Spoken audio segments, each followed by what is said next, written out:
वालेकुम as education academy के एक नए वीडियो में फिर से आपका इस्तकबाल है। आज हम इस वीडियो में ये दो क्वेश्चंस को हल करवाएंगे, यानी दो आदाद दिए गए हैं के दरमियान कोई गैर नातिक अदद मालूम करना है। यहाँ पर भी दो आदाद है, इसके दरमियान में गैर नातिक अदद मालूम करना है। अगर बटे में हो तो किस तरह गैर नातिक अदद मालूम किया जाता है, और अगर इस तरह हो तो गैर नातिक अदद इनके दरमियान में किस तरह मालूम किया जाते हैं और कितने पाए जाते हैं। मालूम करने के तरीके कौन कौन से हैं, इसके लिए कौन सा तरीका आसान होगा, इसके लिए कौन सा तरीका आसान होगा, दो तरीक़े को यहाँ पर देखेंगे। ये ख़ास तौर पर 9th क्लास के लिए है, क्योंकि हम इसके बाद 1.2 एक एक्सरसाइज करने वाले हैं, उसमें ये आपका मदद मिलेगी। इसके अलावा आप मुख्तलिफ क्लासेस के लिए भी यहाँ पर दो आदाद के दरमियान में किस तरह गैर नातिक अदद को मालूम किया जाता है वो भी आपके लिए अहम होगा। तो चलिए शुरू करते हैं। यहाँ पर है दो आदाद के दरमियान कोई गैर नातिक अदद। सबसे पहले आपको गैर नातिक अदद क्या है एक बार फिर से रिकैप करना होगा। ऐसे अदद जो अशारिया के बाद यानी गैर मुख्ततिम और गैर तकरारी होते हैं, उसमें किसी किस्म की तकरार भी नहीं होती और वो ख़त्म भी नहीं होते, मतलब पॉइंट के बाद बिल्कुल चलते ही रहते हैं, उसको हम गैर नातिक अदद कहते हैं। तो यहाँ पर हम सबसे पहले इनके दरमियान में होना 1/5 और 2/7 के दरमियान, उसके लिए सबसे पहले हमारे लिए एक तरीक़ा अपनाना है कि 1/5। सबसे पहले हम यहाँ पर 1 को 5 से तकसीम करेंगे। अब 5 बड़ा एक छोटा है, पॉइंट ले लिए तो यहाँ पर आ गया 10। 5 दूनी आपको आया ये 10, यहाँ पर 5 दूनी 10, ये माइनस कर लेंगे तो आपको 0.2 हासिल हुआ। नेक्स्ट है 2/7, तो यहाँ पर लिखेंगे 2/7 और 2 को करना है 7 से। अभी आप यहाँ पर 2 छोटा है तो पॉइंट ले लीजिए, आपको ये 20 हो जाएगा। अब मतलब नेक्स्ट क्या लेंगे, 7 दूनी 14, माइनस करेंगे 20 में से 14 गए 6 आया, तो ऑलरेडी पॉइंट है, सिफर ले सकते हैं। फिर 7 8 56, आपको फिर 56 आया, फिर माइनस करिए आपको 4 आएगा, फिर पॉइंट है, सिफर ले सकते हैं। फिर 7 5 35, ये 35, फिर 40 में से 35 गए 5 आया, पॉइंट है, सिफर ले लीजिए। फिर नेक्स्ट आप कंटिन्यू करिए, 7 7 49, आपको 49 आया, एक बचा, यहाँ पर 10 हो गया, पॉइंट है, सिफर ले ली हमने। अब यहाँ पर 7 1 7, नेक्स्ट आपको 10 में से 7 गए, फिर आया 3।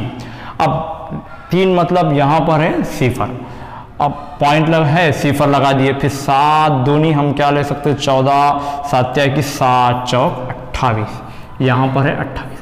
फिर आ गया आपको 30 में से जब 28 गए, यहाँ पर बचा है 2, मतलब ये कि फिर से ये 2 आ चुका है। फिर यहाँ सिफर लेंगे तो ये 20 है। अब देखिए हमने 20 को ही तकसीम करते हुए यहाँ तक पहुंचा था, फिर अगर हम करते जाएंगे तो इसका मतलब यही अदद फिर से रिपीट होगा, क्योंकि फिर से हमको यहाँ पर 20 आ चुका है। फिर आप करके भी देख सकते हैं, 20 आ गया, यहाँ से 20 को करने पर हम यहाँ पहुंचे थे, फिर करेंगे तो इसका मतलब ये बार बार इतने आदाद रिपीट होंगे। तो मतलब ये था हमारा मुख्ततिम अशारिया, ये है गैर मुख्ततिम लेकिन तकरारी अशारिया।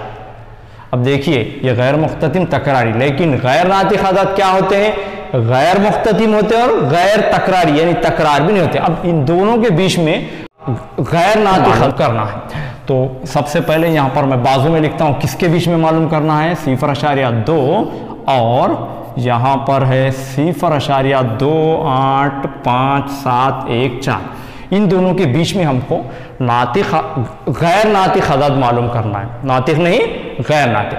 तो हम इसकी सीरीज इस तरह ले सकते हैं, 0.20, उसके बाद 120, उसके बाद यहाँ पर 1200, उसके बाद 12000, यहाँ पर पॉइंट। अब देखिए एक सीरीज हमने ले ली जो कि ना तो तकरार हो रही है ना ही ये ख़त्म हो रहे हैं, तो यहाँ पर ख़त्म भी नहीं है तकरार भी नहीं है, तो इसका मतलब ये क्या हुआ, गैर नातिक अदद है, ये वजूद में रह सकता है अगर हम उसको मालूम करें।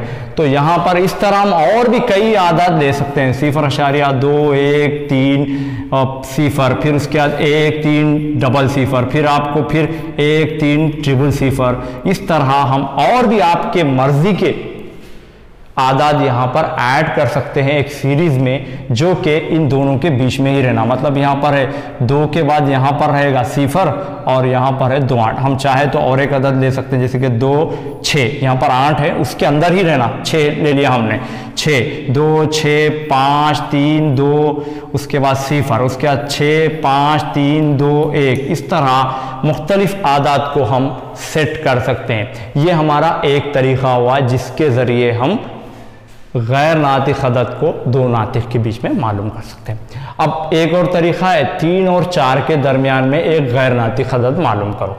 अब यहाँ पर एक फार्मूला है, अगर a और b दो मुस्बित गैर नातिक अदद है, अगर a b कामिल मुरब्बा नहीं है, तब जज़र a b एक नातिक अदद यानी एक गैर नातिक अदद होगा जो a और b के दरमियान में होगा। इसका मतलब क्या, अगर a और b, यहाँ पर a और b दो नातिक अदद है, मुस्बित है, और a b क्या है यहाँ पर कामिल मुरब्बा नहीं है, कामिल मुरब्बा नहीं है, तब जज़र a b क्या होगा, गैर नातिक अदद होगा। और ये किसके बीच में होगा, इन दोनों के बीच में होगा। ये आपको याद रखना है।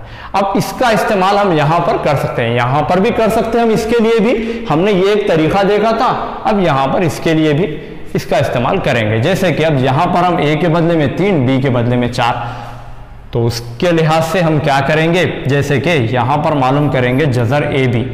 जज़र a b मतलब यहाँ पर लेंगे 3 ज़रब 4, ये हो गया आपको जज़र 12, 3 चौक 12। अब यहाँ पर 12 क्या है, एक कामिल मुरब्बा है क्या, हमको देखना।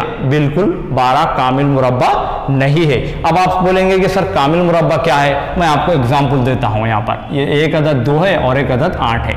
अब हम इसको देखेंगे, 2 ज़रब 8, ये हो गया 2 अट्ठे 16। अब जैसे कि हम जानते हैं 16 क्या है, कामिल मुरब्बा है, किसका, 4 की दूसरी, मतलब 4 का। ये 2 और ये जज़र कैंसिल हो गया, आपको क्या आ गया, 4। मगर हम ऐसा यहाँ पर कर सकते क्या, नहीं कर सकते, क्योंकि ये कामिल मुरब्बा नहीं है।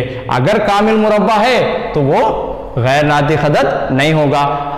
यहाँ पर हम गैर नातिक अदद इसलिए कह रहे हैं कि ये कामिल मुरब्बा नहीं है, तो हम यहाँ पर लिखेंगे जज़र 12 गैर नातिक अदद है, जो 3 और 5 के, सॉरी 3 और यहाँ पर है 4 के दरमियान में है।